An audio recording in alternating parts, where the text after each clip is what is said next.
आपण रोज अनेक लोकांना भेटतो. काही लोक आपल्याला समजतात, तर काही लोक आपल्याला दुर्लक्ष करतात. पण एक गोष्ट तुम्ही लक्षात घेतली आहे का? काही लोक जिथेही जातात, तिथे लोक त्यांचं ऐकतात, त्यांना महत्त्व देतात. कारण त्यांना लोकांच्या मनाचं सायकॉलॉजी समजलेलं असतं. मानवी मेंदू कसा काम करतो, भावना कशा बदलतात, लोक निर्णय कसे घेतात, हे जर तुम्हाला समजलं तर तुम्ही कोणालाही सहज प्रभावित करू शकता. आजच्या व्हिडिओमध्ये आपण अशा 5 सायकॉलॉजिकल ट्रिक्स पाहणार आहोत, ज्या तुम्हाला लोकांना समजून घेण्यास आणि योग्य पद्धतीने प्रभाव टाकण्यास मदत करतील. पण लक्षात ठेवा, या ट्रिक्सचा वापर वाईट हेतूसाठी नाही, तर स्वतःचा आत्मविश्वास वाढवण्यासाठी आणि स्मार्ट कम्युनिकेशनसाठी करा. चला सुरुवात करूया. नंबर 1. दी इमोशनल हायजॅक, भावनांवर नियंत्रण. मानवी मेंदू 2 प्रकारे काम करतो. एक म्हणजे लॉजिक आणि दुसरं म्हणजे भावना.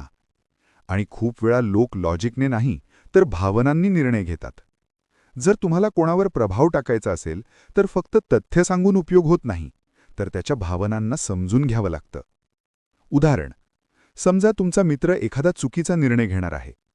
जर तुम्ही त्याला बोलले, हे करू नकोस, हे चुकीचं आहे, तर कदाचित तो ऐकणार नाही. पण जर तुम्ही त्याला सांगितलं, मला तुझी काळजी वाटते, कारण तू माझा चांगला मित्र आहेस, तर तो जास्त लक्ष देऊन ऐकेल. कारण भावना मेंदूवर जास्त प्रभाव टाकतात. जेव्हा एखाद्याला वाटतं की तुम्ही त्याला समजून घेत आहात, तेव्हा तो तुमच्याशी जास्त जोडला जातो. लोकांना सल्ला नाही, तर समजून घेणारा माणूस हवा असतो. जेव्हा तुम्ही त्याच्या भावनांचा आदर करता, तेव्हा त्याचा तुमच्यावर विश्वास वाढतो. विश्वास हा प्रभाव टाकण्याचा सर्वात मोठा आधार असतो. भावना समजणारा माणूस लोकांच्या जवळ पटकन पोहोचतो. म्हणूनच चांगले लीडर्स आधी भावना समजून घेतात, नंतर ते लॉजिक वापरून निर्णय समजावतात. जर भावना जिंकल्या तर लॉजिक आपोआप स्वीकारलं जातं, आणि हीच सायकॉलॉजी लोकांना जोडून ठेवते. Number 2. The power of silence, शांततेची ताकद.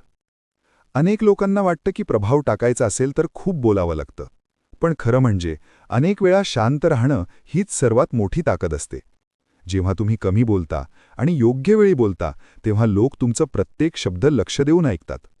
शांततेमुळे 2 गोष्टी होतात. पहिली म्हणजे समोरचा माणूस थोडा अस्वस्थ होतो, आणि दुसरी म्हणजे तो स्वतःच जास्त बोलायला लागतो. आणि जेव्हा माणूस जास्त बोलतो, तेव्हा तो नकळत आपली खरी भावना आणि माहिती सांगतो. उदाहरण, समजा तुमचा सहकारी तुमच्यावर चुकीचा आरोप करतो. जर तुम्ही लगेच रागाने बोलायला लागलात, तर भांडण वाढेल. पण जर तुम्ही काही सेकंद शांत राहिलात आणि फक्त त्याच्याकडे पाहिलं, तर अनेक वेळा तोच माणूस स्वतःच आपलं बोलणं बदलतो किंवा आपली चूक मान्य करतो. कारण शांतता समोरच्याला विचार करायला भाग पाडते. शांततेमध्ये एक प्रकारचा मानसिक दबाव असतो. लोकांना त्या शांततेत स्वतःचं स्पष्टीकरण द्यावंसं वाटतं. कधीकधी फक्त डोळ्यांनी संपर्क ठेवणंही पुरेसं असतं. नेते, मॅनेजर्स आणि हुशार लोक ही ट्रिक खूप वापरतात. ते प्रत्येक गोष्टीवर लगेच प्रतिक्रिया देत नाहीत. ते आधी निरीक्षण करतात आणि नंतर बोलतात. यामुळे त्यांचं व्यक्तिमत्व जास्त प्रभावी दिसतं. लोकांना वाटतं की हा माणूस विचार करून बोलतो, आणि त्यामुळे त्याच्या शब्दांची किंमत वाढते. शांतता म्हणजे कमजोरी नाही, तर ती मनावर नियंत्रणाची ताकद आहे. Number 3. The guilty trap, guilty भावना निर्माण करणे. कधीकधी लोक स्वतःची चूक मान्य करत नाहीत, पण जर त्यांना गिल्टी फील झालं, तर ते स्वतःच आपली चूक सुधारण्याचा प्रयत्न करतात. ही ट्रिक म्हणजे कोणावर दबाव टाकणं नाही, तर त्याला त्याची जबाबदारी जाणवून देणं आहे. उदाहरण, समजा तुमचा मित्र नेहमी उशिरा येतो. जर तुम्ही त्याला रागाने बोललात, तर तो बचाव करेल. पण जर तुम्ही शांतपणे म्हणालात, मी तुझी वाट बघत 30 मिनिटे उभा होतो, तर त्याला गिल्टी वाटेल, आणि पुढच्या वेळी तो वेळ पाळण्याचा प्रयत्न करेल. मानवी मनाला स्वतःला चांगला माणूस वाटायला आवडतं, आणि हीच गोष्ट या ट्रिकमध्ये काम करते. जेव्हा एखाद्याला वाटतं की त्याच्या वागण्यामुळे दुसऱ्याला त्रास झाला आहे, तेव्हा तो आतून अस्वस्थ होतो. ही अस्वस्थता त्याला बदलायला भाग पाडते. जर तुम्ही शांतपणे सत्य सांगितलं, तर त्याचा परिणाम जास्त होतो. रागाने बोलल्यावर लोक बचाव करतात, पण शांतपणे बोलल्यावर ते विचार करतात. मानवी मनाला आपली प्रतिमा चांगली ठेवायची असते, म्हणून गिल्टी फील झाल्यावर तो माणूस आपली चूक सुधारण्याचा प्रयत्न करतो. ही ट्रिक नातेसंबंध सुधारण्यासाठी खूप उपयोगी असते. नंबर 4. मास्टर ऑफ चॉईस, पर्याय देण्याची कला. लोकांना आदेश आवडत नाहीत, पण त्यांना स्वतः निर्णय घेतल्याची भावना आवडते. म्हणून जर तुम्हाला कोणाकडून काम करून घ्यायचं असेल तर त्याला थेट आदेश देऊ नका. त्याला 2 पर्याय द्या. उदाहरण, आई मुलाला म्हणते, आत्ता अभ्यास कर, तर मुलगा बहुतेक वेळा टाळतो. पण जर आई म्हणाली, तू आधी गणित करशील का इंग्लिश, तर मुलाला वाटतं की निर्णय त्यानं घेतला आणि तो काम करायला तयार होतो. ही ट्रिक मॅनेजमेंट, मार्केटिंग आणि पेरेंटिंगमध्ये खूप वापरली जाते. कारण लोकांना स्वातंत्र्याची भावना आवडते. त्यांना वाटलं पाहिजे की निर्णय त्यांचा आहे. जेव्हा तुम्ही पर्याय देता तेव्हा त्यांना नियंत्रण असल्यासारखं वाटतं.